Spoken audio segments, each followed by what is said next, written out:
Hello,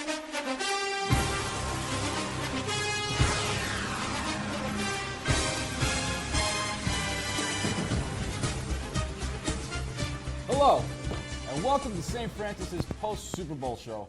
I'm your host, Andrew Vanich, and I'm here alongside my partner, Charlie Baldy. What's up?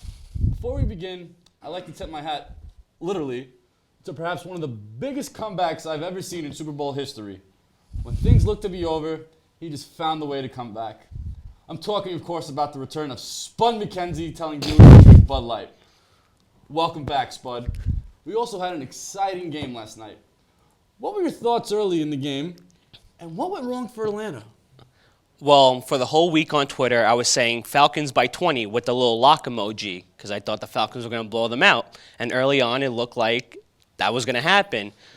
That pick six, it looked like it was over from there. It was like you might as well have drank it in at that point. I agree. But then, I don't know, in the second half, Atlanta's defense just got tired. They couldn't do anything on offense, and Tom Brady just took over. Tom Brady ate his spinach.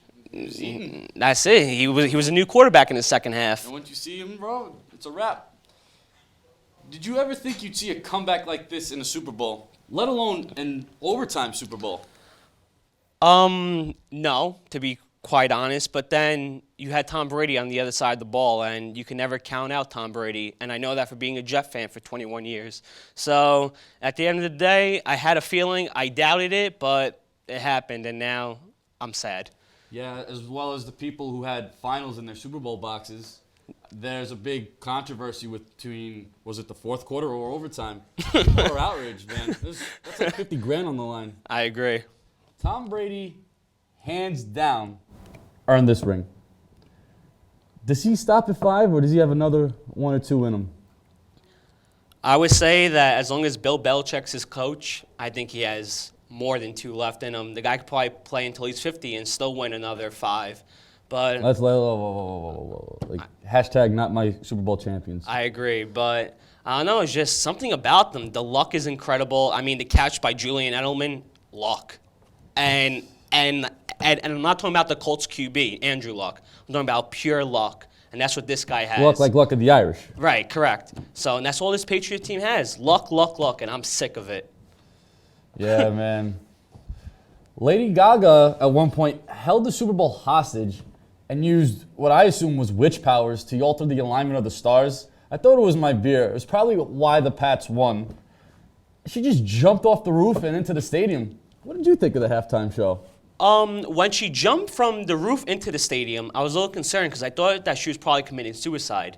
But then I thought about the SpongeBob movie when he came down from the ceiling of the Krusty Krab. So that's what I referred it to. And then after that, like, she jumped from the stage into, like, nothing at the end. And I was just like, what the hell's going on? I was so confused and lost. But she did a good job. She kept it nice, clean, and fast. So good for her. God bless her. A lot of people were complaining she wasn't singing Disco Stick. Well, then maybe you should give out our viewers a We little. could have had fun. The beat could have been sick. So do you want to give our viewers a little insider to you singing it? No, I screamed so loud after this outrage. Again, hashtag not my Super Bowl champion. And I have no singing voice. Okay. I understand. And the fun, like the lighter side of the Super Bowl, of course, the commercials. Did any commercials stand out to you?